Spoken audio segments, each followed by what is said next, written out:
Welcome everyone to Understanding and Addressing Microaggression in Youth Work. I am so thrilled to be here. We are coming from today the Youth Services Bureau of Monroe County and the Garden.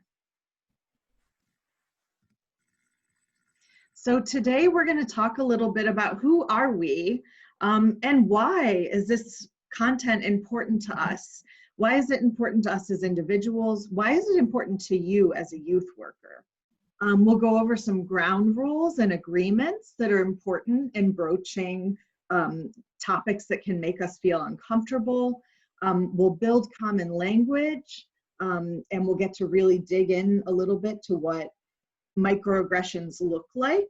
And then we'll talk about strategies for how we move forward, whether we are someone who has experienced a microaggression or somebody who has enacted a microaggression and impacted someone else in a harmful way.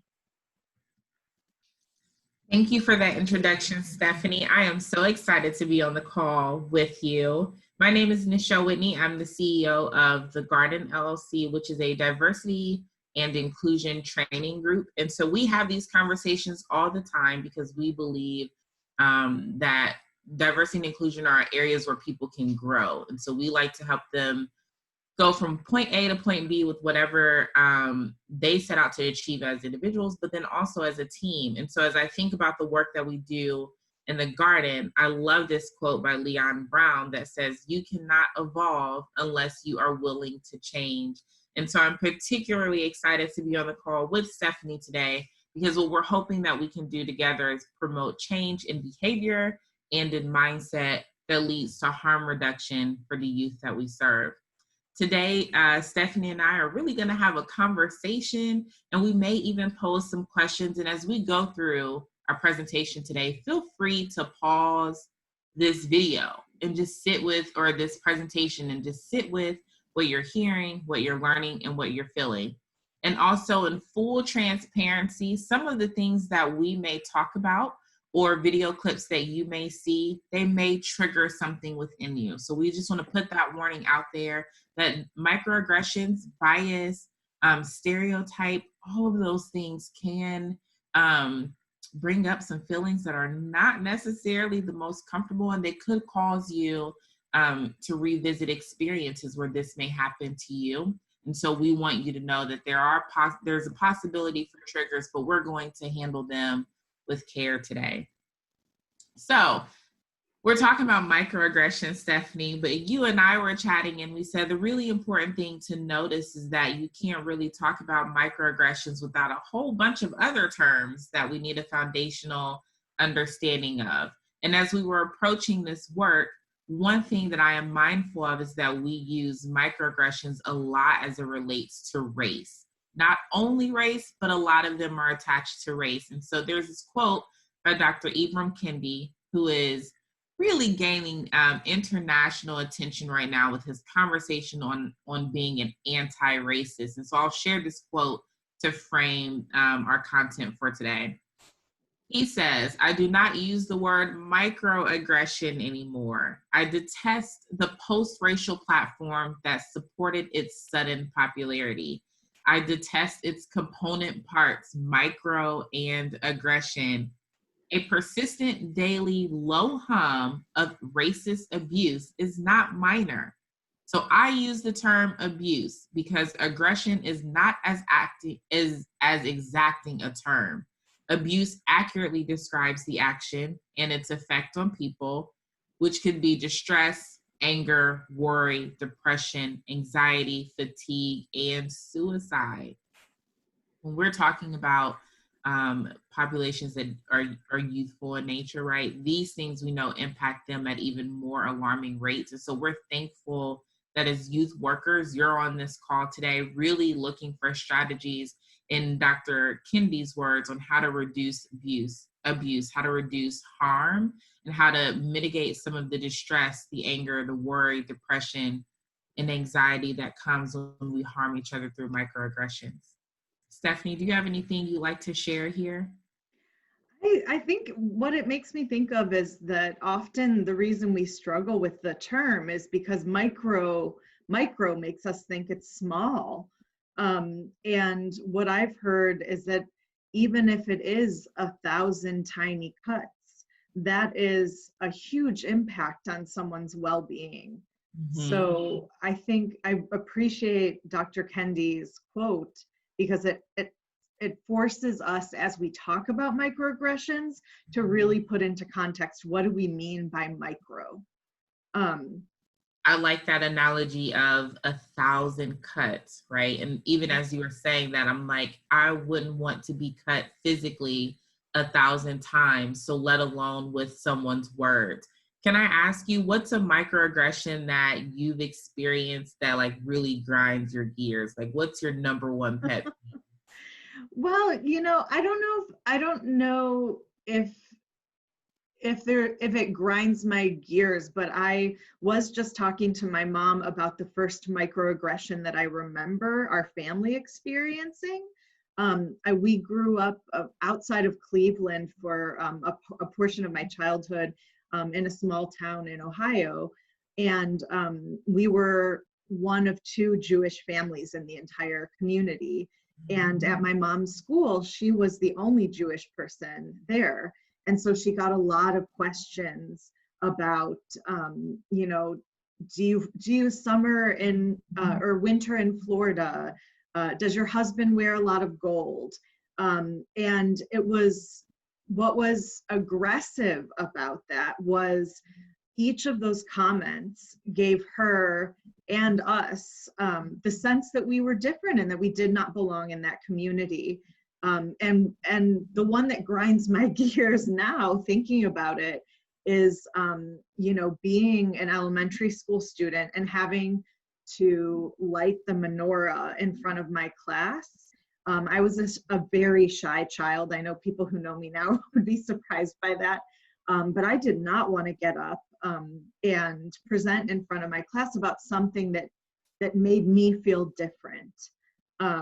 So thinking about putting a child in that position is really painful. What about you, Nichelle? Is there one that happens that really gets to you on a deep level? Yes, but first I want to acknowledge the transparency and vulnerability that just happened in this moment on this call, right? And so I want to thank you for sharing that, because even as an adult now who services youth and you've had a wide range of success, there are still these memories that you can recall that still produce probably that same level of discomfort when it happened as when you think about it. And so that's really important. And it's interesting that one of the experiences that you pulled from is an experience that you had as a child. Yes. I echo those sentiments. One that still drives me crazy, Stephanie, like crazy. It's something that happened to me when I was 14. So my dad is from rural Mississippi.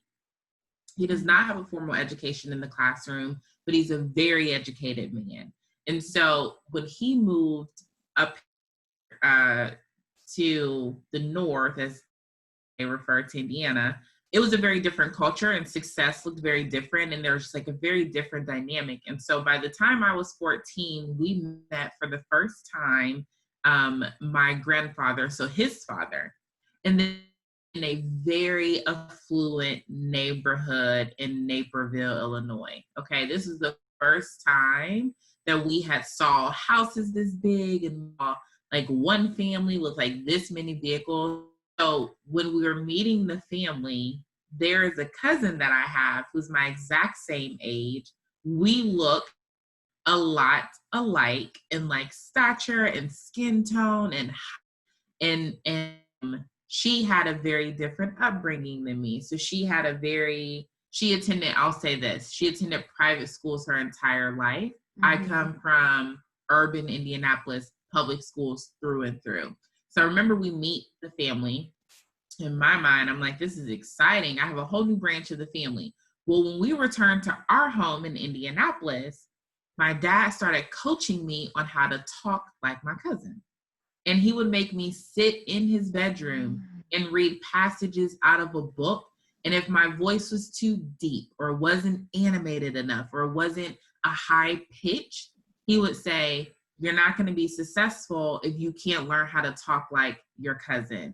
And so it was a really traumatizing experience because I had been living for 14 years with my language that was comfortable for me in my immediate family, in my community, in my school setting. But as soon as I met this different side of the family that had a different level or a different socioeconomic status, it was immediately that I was compared to them, compared to this other young woman, and was told that I wouldn't be successful if I couldn't mimic her.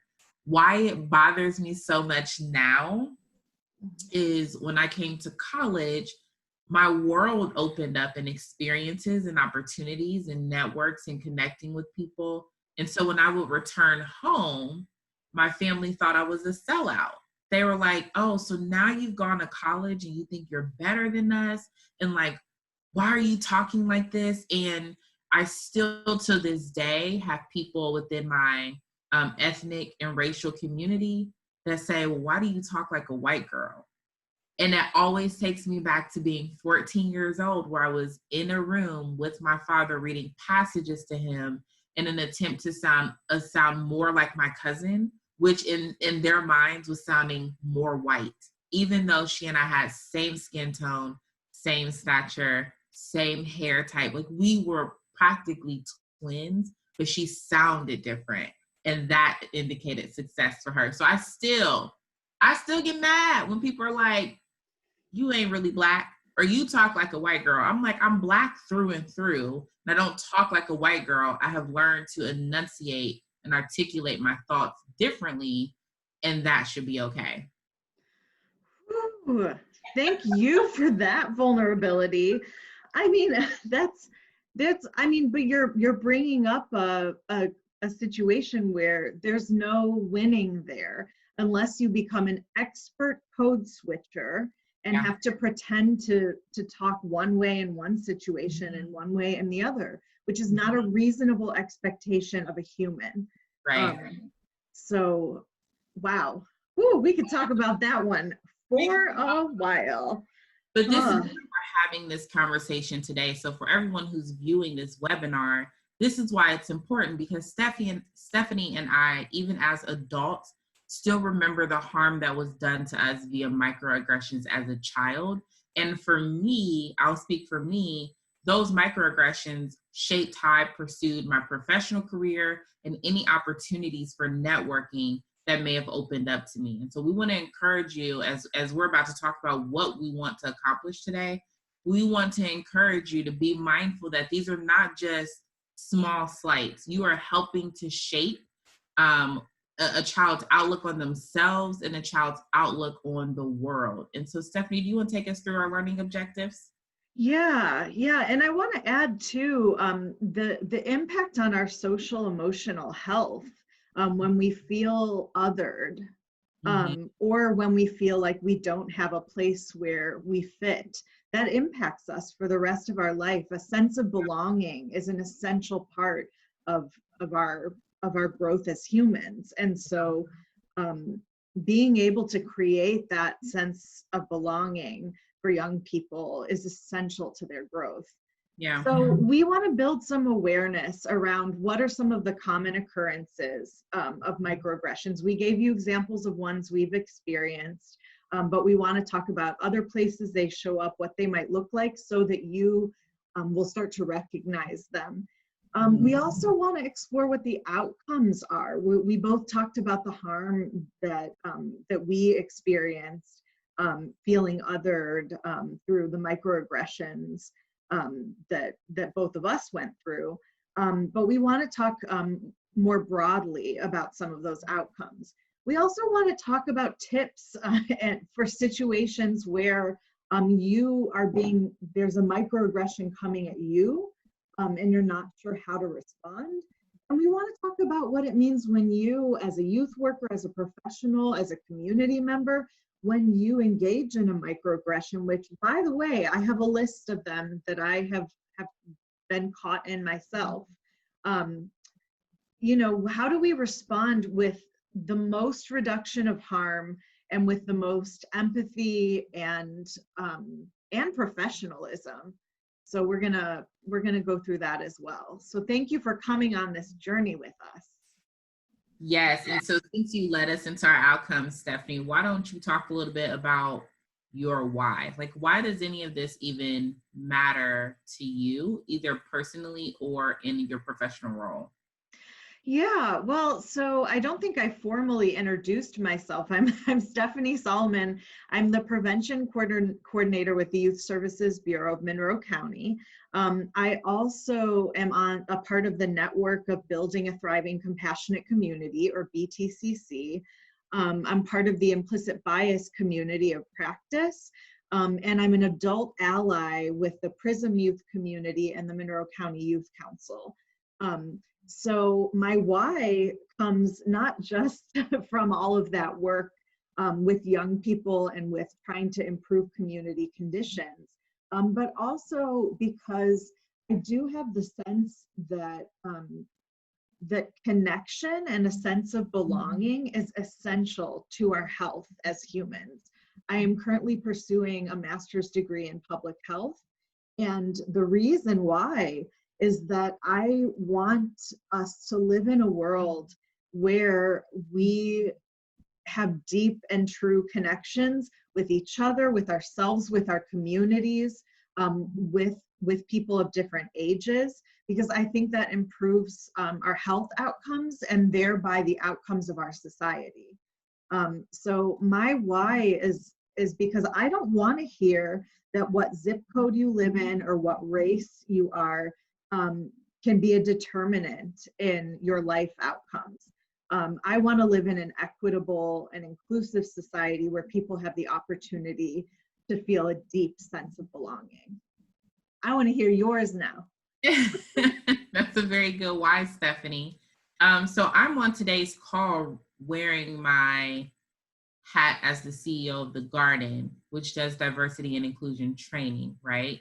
And echoes really what you're saying. Like, I want people to feel like they belong. And part of the way that I think we get to this place of belongingness in this equitable society is helping people to learn what that looks like, because we are in a nation that was built on white supremacy and racism. And it was built on this idea that things are being stolen from people. And so it's good to have in 2020 conversations about what do reparations look like for people. And part of that reparation is giving them the freedom and freeing them up to be able to be themselves authentically and to exist, not as an assimilation, is similar to my microaggression story, but really to be able to stand as individuals or as communities that look very different. So in that hat, I'm always thinking about, how do I get us from point A to point B? And I believe that's through education.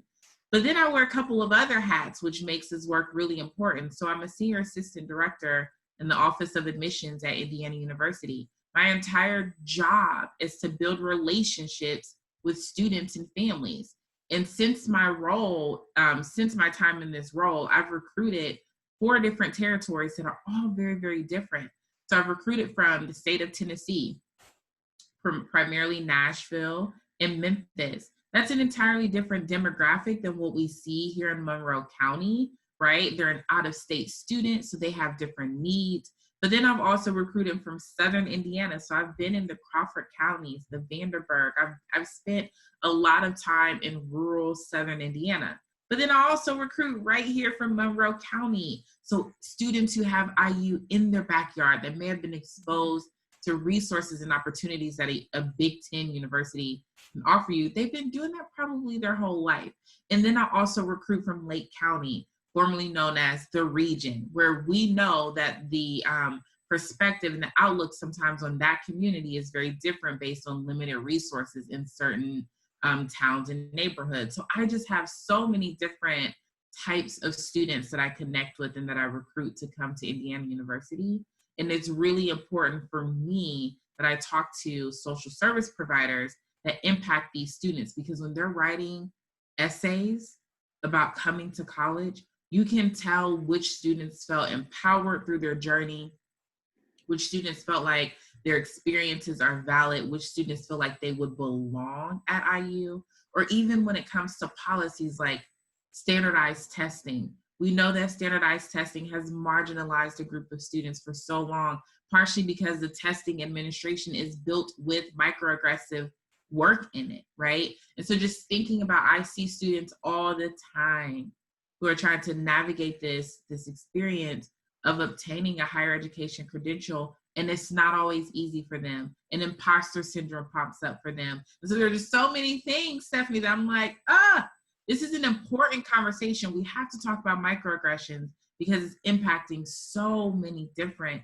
people. And the toughest group to watch for me is these high school students that are trying to transition into their adult experience, but all of the limitations and the stigma that they carry with them. So I like to disrupt microaggressions and encourage them and empower them that in their essay, they can be themselves. They can talk about what they're actually interested in, and that IU will have a place for them. They can belong at IU. So thank you for sharing your why, Stephanie. I really appreciate that. Thank you for sharing yours. You're welcome. So as we go through this presentation, we would have loved to be in person with you all, but we realize that we're virtual. We realize that some people may be watching this webinar in a group. Others may be watching it alone. You may come back and review this webinar a year later. So here are some shared agreements that we think will help you get the most out of your experience today when processing microaggressions. One, I want to encourage you to talk about situations, not about people and not about each other. So if you're in a group setting and you have been microaggressed by someone in the room, talk about the situation. It's okay for you to own that truth, but you don't have to talk about that person. Or perhaps you're thinking through your own experiences. Like I shared my experience with my family. I was sharing because I have ownership of my family story, but I shared with integrity to who my cousin was. You guys don't know who they are. You know, the neighborhood or the town. You don't know who they are. So we want to talk about situations, not about people. We don't want to make it seem like the person is the abuser. We want to talk about the aggression or the abuse that happens. Be candid to make progress. We are not going to get anywhere if we cannot be honest and transparent about where we are, what we're dealing with, and make some candid commitments to being held accountable. We're going to talk about that at the end. You may hear us say yo-yo throughout this, meaning you own your own stuff. So we don't carry other people's burdens when it comes to this. And if you're in a group and someone says to you, hey, that was offensive to me, that felt like a micro insult, that felt like an invalidation, you don't get to tell people that their feelings aren't true or that their lived experience isn't valid. It may not be your truth, but it is their truth, and we honor that. So you own your own stuff. We commit to not asking anyone else to carry the burdens that are our own. If you're in a group setting and you're talking about this and you're really passionate like Stephanie and I are, and I encourage you to step up and step back. Stepping up means if you're having a conversation about this in the workplace, if you're making plans right now as a team, how do we move forward with this? Make sure you're stepping up and contributing your voice. If you haven't heard your voice at least twice, I'm going to ask you to step in. When you're talking to your family or you hear microaggressions happen around you that you can pinpoint, I want to encourage you to step up. But if you're also the person like Stephanie and I who could talk about this stuff until we're blue in the face, I'm going to encourage you to step back and leave room for your peers, your colleague, your family, your friends to also be able to step up with you. Think big. Think beyond circumstance. So a lot of what we're experiencing right now, for example, this conversation around you need to be able to speak a certain way in order for you to be successful. And that immediate circumstance, the success felt like the low-hanging fruit, like what I wanted to achieve. But I'm encouraging you guys, when you think about microaggressions, think big. This is not just limited to an isolated moment. These things continue to pile up and they build up and they shape a child and they shape a child's future. So think beyond that instance where it happened. Think about the long-standing impact of harm. Take notes of yourself. How do you feel when you start talking about microaggressions? How do you feel when you hear some of these comments that you may say? Be aware of yourself. If you feel like you're starting to get a little bit defensive or anxious, it's okay to take a step back from the material and revisit when you can digest. But what I do want to encourage you to do is resist the urge to be defensive. Lean into the moment. And that will bring me to our last point, is ask yourself the tough questions. You don't always have to be asked the tough questions by other people. You live with yourself. You know what you do, you know your habits and your tendencies. So be willing, as you take notes of yourself, to ask yourself the tough questions. I exercise these shared agreements anytime I do diversity inclusion work, or even when I go into a meeting that I know is going to be challenging. So we're just inviting you all to have some shared agreements for yourself and for a working group. Mm-hmm. So at this time, let's start talking about some microaggressions. Stephanie, you want to give us some key terms that we have to understand before we can even start talking about microaggressions? Yeah, so we talked about this as really a 102. We're hoping that some of you have some background talking about bias, discrimination, stereotyping, and colorblindness. But just to really give us a frame, we want to make sure to talk about those concepts to get us started and lead us into our discussion about microaggressions. So first I want to talk about bias. So we hear, it's kind of a buzz term at this point, the idea of implicit or unconscious bias. Those are the biases that are built up because what surrounds us shapes us. And Nichelle talked about that we live in a culture where there's structural racism, sexism, heterosexism, classism, we could go on and on. And as much as we want to differentiate from that, it is built in to a lot of our education. It's modeled to us. So we are very, very capable of showing implicit bias without our own knowledge. Now, usually microaggressions tend to come from a place of implicit bias. There's definitely a correlation between the two. Whereas explicit bias, that is when we explicitly endorse an idea. And so we know that we have a certain feeling about a certain population of people. We might try to hide it. That doesn't make it implicit. Whether we're trying to hide it or whether we are open about it, that is explicit bias, when we have an explicit prejudice against a population of people. And then to move into stereotypes. So stereotypes are built all around us. We start taking them in at a very young age. They come through the media, they come through reading, writing, they come from listening to other people talk, they come from being surrounded by a culture that tries very, very hard to turn populations into monoliths.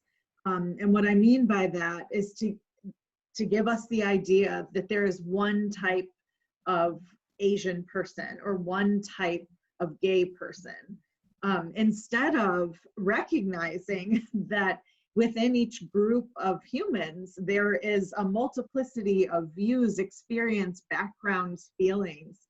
And so stereotyping is a very important concept in understanding how microaggressions come about, because it really is a vehicle that moves that implicit bias forward and allows those microaggressions to come out with us not realizing that they're happening in the moment.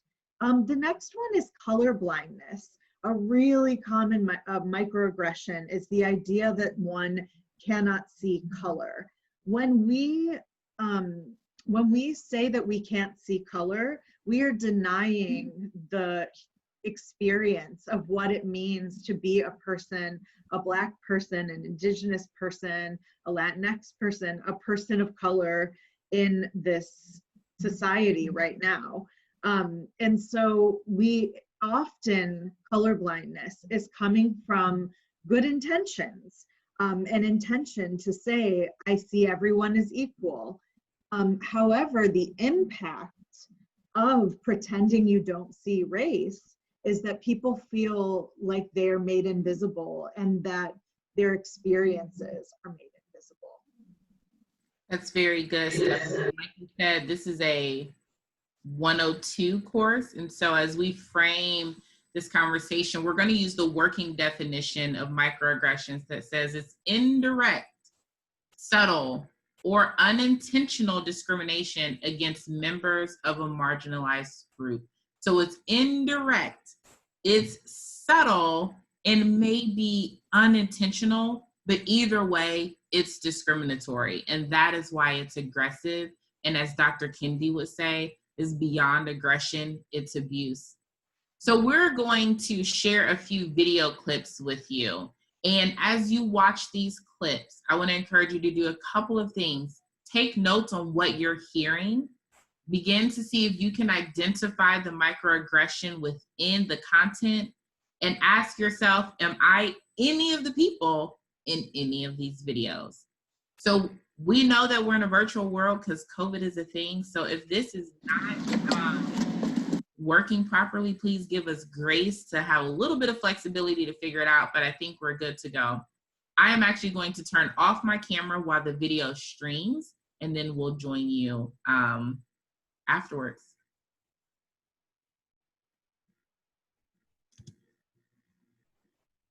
What does this mean? Oh, it's a chai, a Jewish symbol for life.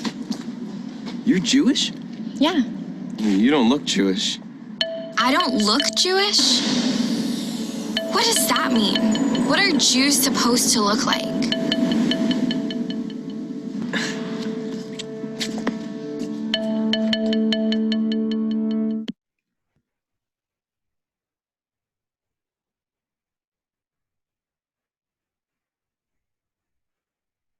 All right, so that's our first one. You don't look Jewish. Interesting. Let's check out this spoken word by Tucker Bryant.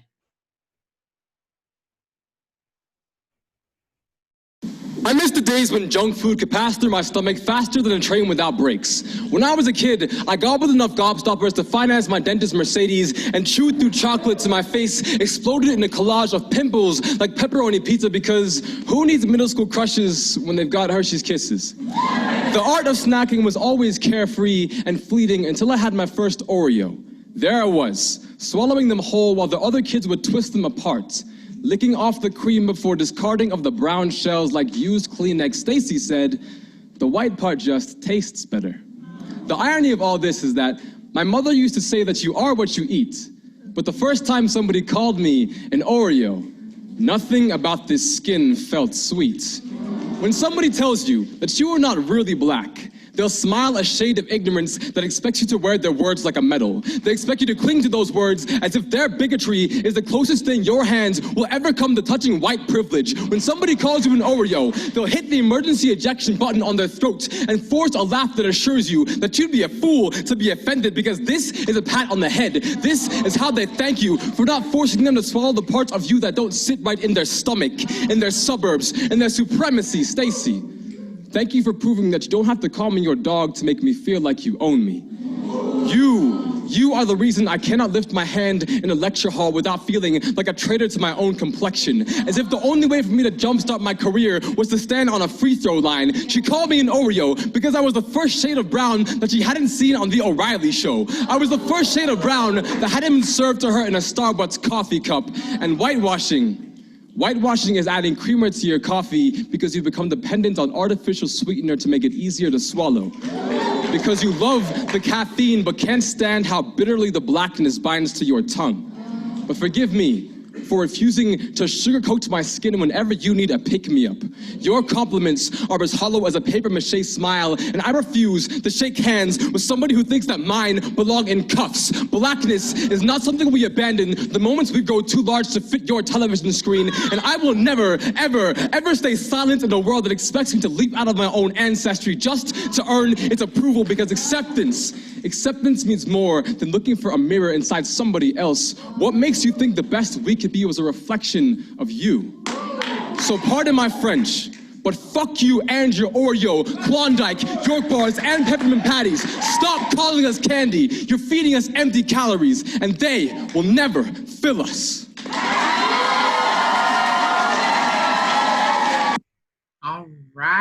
right. I know some people may have some thoughts about that video. Very good analogies. What a way to relate it back to sweets and desserts. And as you're thinking about this, what was he saying? What was he saying? What were the questions that he was actually asking? And I do apologize if anyone felt offended by the profanity towards the end of the clip, but I think it is a powerful piece overall. All right, our last clip together, microaggressions on sex and gender. Microaggression, a daily verbal, behavioral, or environmental indignity. Whether intentional or unintentional. That communicates a hostile, derogatory, or negative insult to another. I don't owe an explanation for my lesbianness and queerness if you don't owe one for your straightness. When I came out to my parents, they always said I could come back to normal. Let me guess, he's the gay best friend and you're the girl that can't get a date.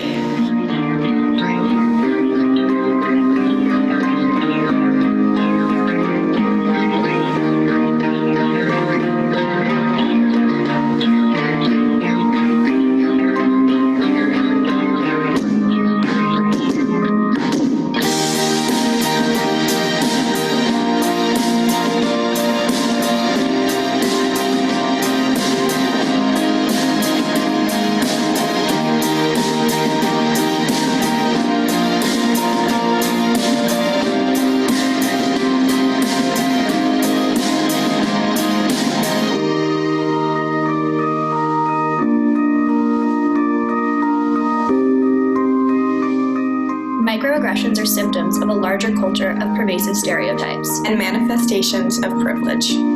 Be aware of your words. Be aware of your behaviors. Be aware of their impact. That test did not just rape you. What does looking queer even mean? I can jumpstart my own car. Being good at math has nothing to do with my gender. Hell yeah, I'm wearing pink.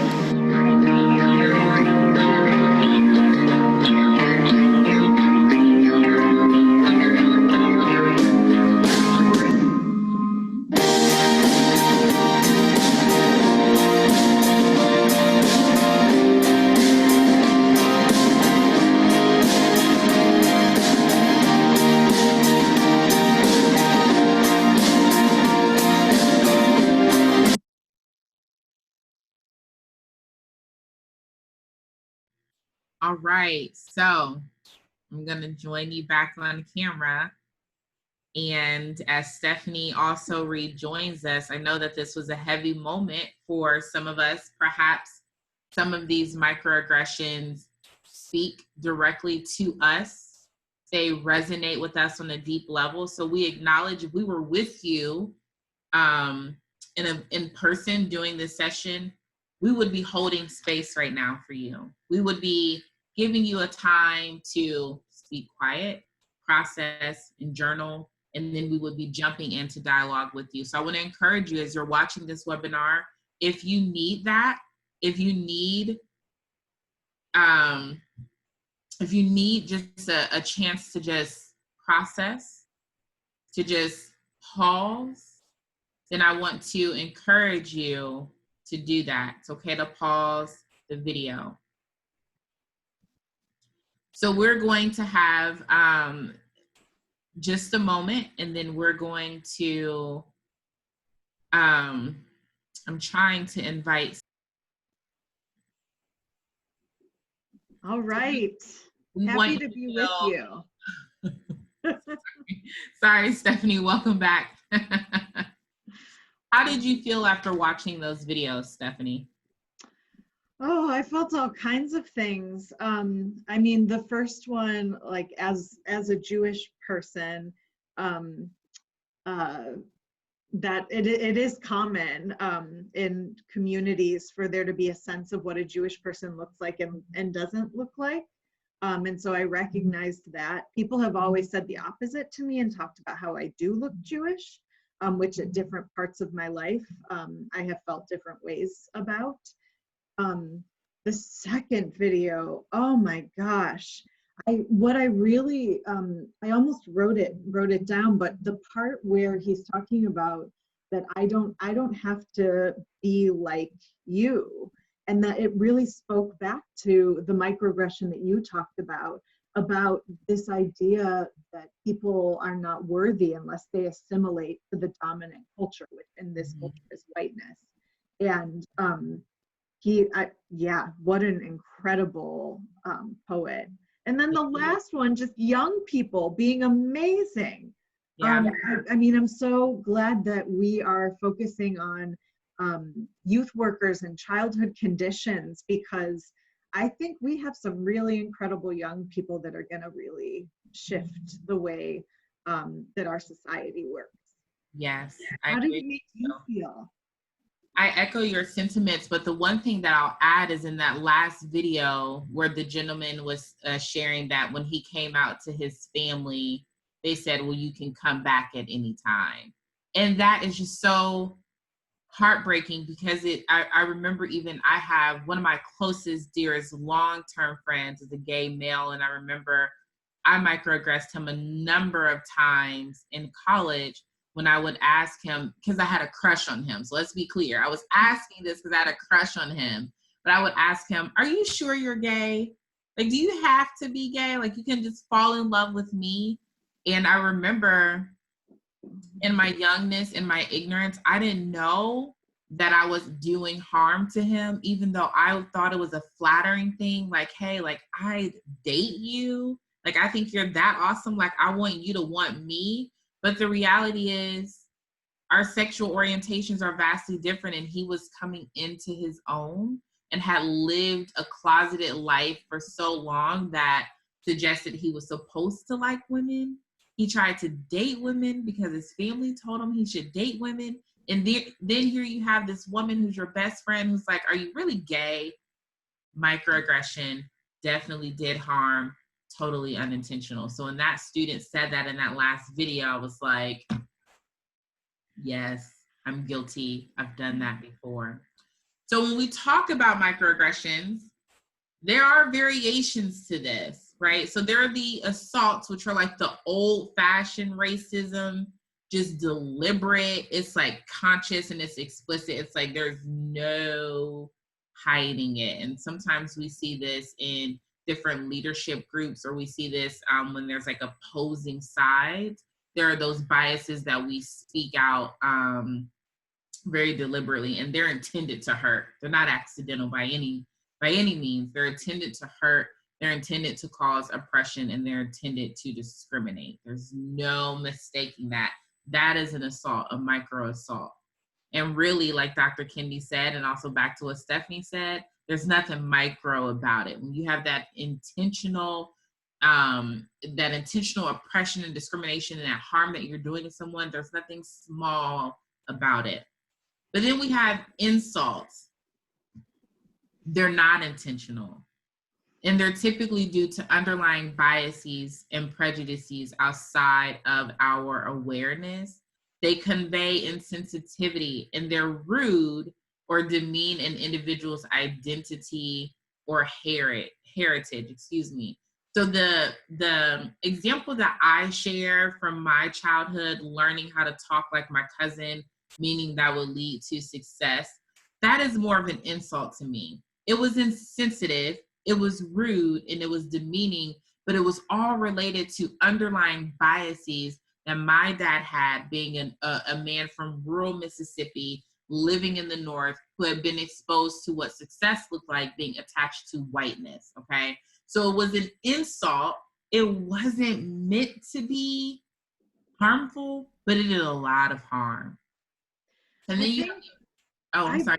I think one microaggression that's been an insult that I have made, and I'll never forget when this happened, in Bloomington, and a lot of activism spaces or advocacy spaces, depending on the topic, but they tend to be majority white people in a room. And I walked into a room and saw a Black woman and assumed she was another Black woman that I knew. And so went up to her and started talking to her. And as I got closer to her, I realized this is not who I thought I was talking to. We hadn't seen each other. I hadn't seen the woman I knew for a few years, but it was deeply harmful because she was the only Black woman and person of color in the room. And it was deeply uncomfortable to realize that I had made a situation where she already felt othered. I had created a situation where she felt even more othered. And so it's not what Nichelle and I are not exempt from this. I think it's important that we own that we also engage in this behavior because what surrounds us shapes us. But we'll talk soon about opportunities to move beyond that. But that I would see as an insult to not take the time to really identify someone before I start talking to them. That's really good, Stephanie. That's really good. I always appreciate your level of self-awareness and your level of self-accountability, right? Like you acknowledged in that moment that that was a mistake and you didn't just chalk it up as, oh, I thought this was another person. It's fine. You acknowledged like that was doing harm to someone and that you played a role in doing that harm. So I always appreciate that about you. Thank you, Nichelle. Our last variation that we're going to talk about is this invalidation. So micro-invalidation, and that's where you exclude, negate, or nullify an individual's thoughts or feelings. So it's that downplaying of how they felt in the moment. So for example, when I shared that I microaggressed or insulted my best friend, saying like, are you really are you really gay? Like, do you want to be with me? So for him to then say, well, here's my narrative, here's my story, you've done harm to me, I don't appreciate that, that feels uncomfortable, I don't know how to process that. And then for me to be like, oh, I mean, you're just being sensitive, like relax, like I didn't mean it that way. That is an invalidation. That is aggressive, that is abusive. We just talked about at the beginning of this video, you own your own. You must do that when you talk about, when someone shares with you that you said something. I know I'm getting ahead of myself because I'm excited, and Stephanie's gonna talk about this in a second. But when someone shares with you that you said something to them that negates who they are or nullifies their feelings, you don't get to tell them that that's not how they feel. You own your own. And so when you do that, when you downplay their experiences, their identities, or what they're sharing, that is an invalidation and that is harmful. And so when students tell you that they've experienced something in the classroom or perhaps at your community center, or they've had an experience in which an adult has microaggressed them, and students don't always know, youth don't always know that it is a microaggression, right? We don't get to tell them you're too young to understand, or stay out of grown folks' business, or you don't, or this concept of, at least in the Black culture, because I said so. That is an invalidation. That is an assault and an insult to children. And we have to be willing to stop doing that. We have to be willing to disrupt our behaviors as adults, so that what is surrounding them is a culture that says when you speak up and you share the impact of something that has happened to you, it is meaningful and we will listen. So Stephanie, I'll pass it to you. Ooh, yeah, that's a hard one as a parent. You get to a certain point sometimes, and I think it's the same in youth work. Once we hit a certain point, it is really hard not to say, because I said so. So I'm really glad you brought that one up, because that's a tough one and it's an important one. So we just wanted to touch on, and I think we have already in some different ways, but directly, how microaggressions show up in youth work. So what are some of the impacts of microaggressions on young people? I would argue that the primary one is that sense of difference, that sense of not fitting, the sense of not belonging. And we as adults, when we are in groups of young people, we have the opportunity to respond to them when something that we've done or said has been hurtful.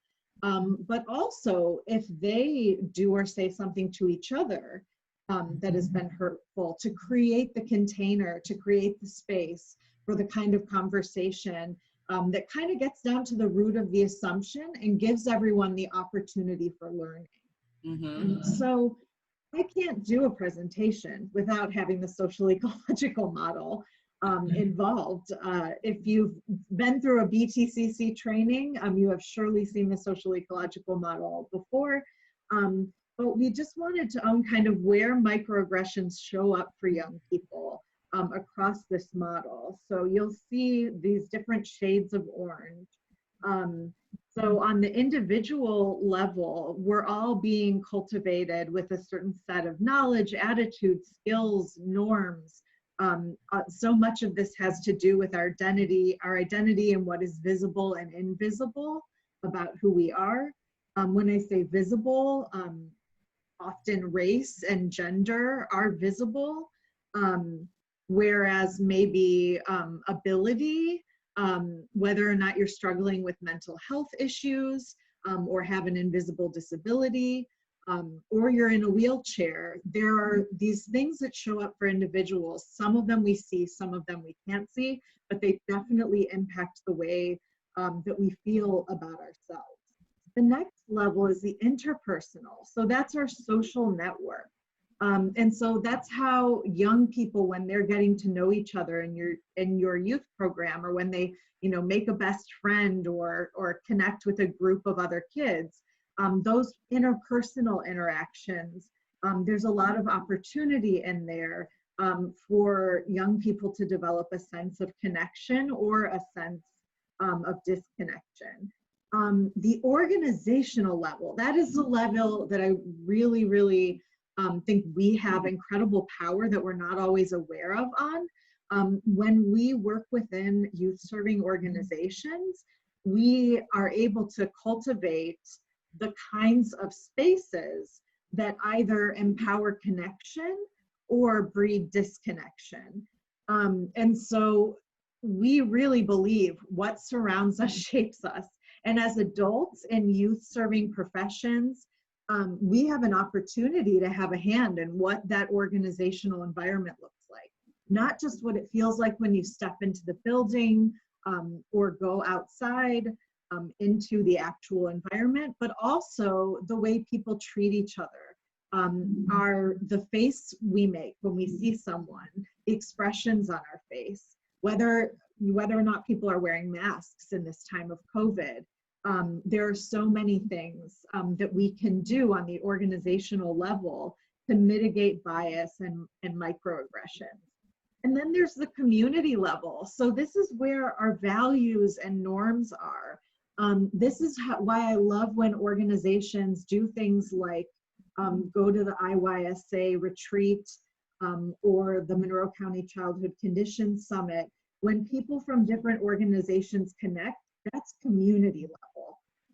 And that is where we get to connect with one another, learn from each other, and really push this to a wider group of people. And then the next level is public policy. And we know that public policy has a huge impact on the day-to-day experience of our young people, families, and ourselves as youth workers, as community members. So I find the social ecological model helpful because it allows us to see those different points of contact where young people and families could be interacting with bias and microaggressions. I love that. Taking notes, Stephanie. I'm like, oh my gosh, yes, I need to remember this in the future, and I need to think about this in the future. And I'm asking myself, at what level do I have the most impact with the different hats that I wear, and how can I be more mindful of that? So thank you. Oh, it is an honor to work with you, Nichelle. You're so silly and so fun. You want to talk about the internal dilemma, like some consequences of microaggressions? Yeah, so consequences, if you are somebody who is in the situation where a microaggression has been done to you, that wondering, is speaking up going to hurt more than it helps? So that's the position that we're putting young people in when we engage in microaggression. So the more we can mitigate them, the less that the young person has to sit with that question of, was this real? Did I understand it correctly? What did they mean by that? Should I say something? Will saying something make it worse? Did she say what I thought she said? They'll probably think I'm overreacting. We don't want our young people to be in a position to have to ask that. We want to be in environments where young people feel comfortable coming to a trusted adult and saying, this is what this felt like to me, and getting the support that they need to work through it. Yeah, that's really important, because it goes back to these questions that they ask. We can choose to respond appropriately, or when we invalidate them, that is an additional harm that is done. So this is really good, Stephanie. I'll talk a little bit about some psychological impacts that happen. So we talked about consequences, but let's talk a little bit more about like what's actually happening within their minds. So there's a diminished confidence. When I started this presentation, I talked about my why from the admissions standpoint.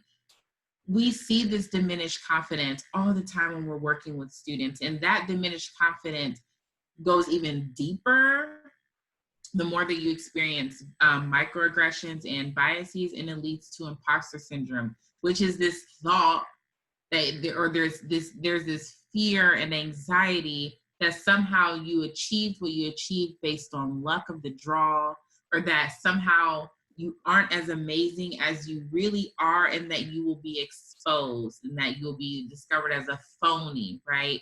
And so students that experience this have had microaggressions and insults and assaults built on them for so long that they don't now recognize their own greatness. They actually think that what they're good at, what they're strong at, how valuable they are, they think that makes them an imposter. We see, we've already mentioned this, but we know that they deal with anxiety and helplessness and depression, sleep difficulties, even just thinking about how do you go to bed with all this stuff on your mind as a child, as a youth, right? It's one thing as an adult, but we also know that youth brains aren't actually developed fully until around the ages of 25 to 26. And so just thinking about being 15, dealing with some of the things that we put onto children. There's intrusive cognitions, like Stephanie just talked about with these internal dilemmas, but then there's also the diminished cognition and the loss of drive and motivation. So this microaggression is not just, oh, you'll be sad for a few minutes. This is why we're telling you that it has long-lasting impact. And as a near 30 adult, I'm still talking about how my dad made me sit in a room and read passages to him over 15 years ago. Insane. It sounds insane, but it is really, really, really deeply rooted.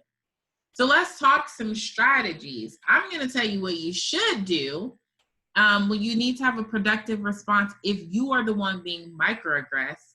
And then Steffi's going to tell you, if you're the aggressor, what you don't do. So what do you do if you have just experienced a microaggression? Well, you take a deep breath. I'm really bad at yoga, so I'm not going to do the inhale and the exhale, because I can't even get that right in yoga when they're counting. But take a deep breath. Whatever deep breath looks like for you, pause and take it. It gives you time to just frame a little bit more of what you're thinking, to pause before acting immediately. And it's really giving you, in my opinion, when I take a deep breath, it's really helping me not to go biggity boo crazy on whatever person is standing in front of me. So just take a deep breath. The hardest thing to do, I think, is to assume the offense was not the intent. We just broke down variations of microaggressions. Assaults are obviously very explicit. They're intentional. They're intended to do harm. So it's a little bit harder to assume the offense was not intentional, right? But for some of those insults that really are unintentional, we're encouraging you in that moment, ask yourself, how did they, when they said what they said, what were they actually saying? What were they referring to? Was that an ignorant moment, or was that an oppressive moment? I encourage everyone to explain how the slight may be interpreted by others. And when I say by others, really by you. You get to name it. You get to claim it. So if that statement or that slight made you feel disrespected, or uneasy, or if it made you feel like you didn't belong or made you feel othered, I want you to say that in that moment. Say, hey, what you just said made me feel like I didn't belong in this group. How powerful is that when you own that in that moment and you hold someone accountable to that? You're gonna see my friend walk in the door in the background. He's fine, just ignore it. But you want to own that. You don't want to shy away from those feelings. You don't want to shy away from what just happened. You want to own it. You want to go ahead and name it. And then ask a follow-up question. Who are you referring to when you say X, Y, or Z? What do you mean when you said X, Y, and Z, right? So go back to the point that made you feel most uncomfortable. And as you're naming it, identify where the mishap happened. And then let's say you're like, I can't do all this. I'm tired of doing the emotional labor and lifting of other people who want to assault and insult and invalidate me. I'm not doing any of this, Nichelle. Fine. I encourage you, don't sit with it alone. Identify individuals who you feel comfortable discussing issues with. That could be family members, that could be mentors, that could be peers, that can be teachers. And oftentimes youth will come to their social service providers and talk about these things. So if you are in a situation where you have been microaggressed, here are just a few things you can do to navigate that. Yeah, so I have some experience, like I said, with catching myself in a microaggression. So we're saying don't take a deep breath in the sense of it's time to own up to it, to admit and acknowledge your mistake. Sometimes I do need to take a deep breath to do that in a way that centers the other person's experience instead of my own. I don't want to deny anyone else's emotions. I don't need to justify the mistake or repeat the same offense. So an example that I have is if you have a young person that is using pronouns differently than you expect them to, maybe they're using they, them pronouns. Maybe the way you perceive them is identifying with one gender, but they're using pronouns that you identify with another gender. Our brains are trying to move quickly and we're gonna make mistakes. So if we misgender a young person, we don't make it about us. We say, I made a mistake. I am gonna do everything in my power to slow down and address you in the way that most honors who you are in this world. And then we follow through on that. So we don't make it about our emotion. We don't make it about our blame. If we need to process our own emotions, we do that with someone else, not the person that we have just microaggressed. So some things to keep in mind. That's really good, Stephanie. So that brings us to the formal conclusion of our presentation, and we really could talk to you guys all day about this, but we know people are tired of webinars and Zoom calls, so we're not gonna take too much more of your time. But Stephanie, if you could give final words of wisdom after our conversation today, what would you share with viewers who will see this webinar? Well, I would say, as delightful as Nichelle and I are, it's not what happens in the webinar that matters. It's the strategies that you take with you. It's the understanding that you take with you. So you've gotten some education on what microaggressions are. The education is insufficient if you don't take action based on it. And so I encourage you to work with your team within your organization or with your household in whatever situation that you're in to talk about what can we do to move forward in a way that does the least amount of harm. So yeah, it's a tough topic. Thank you for making it through to the end with us. And the conversation and the work doesn't end here. So be in touch with us to continue on. Yes. So Stephanie, you wrapped it up.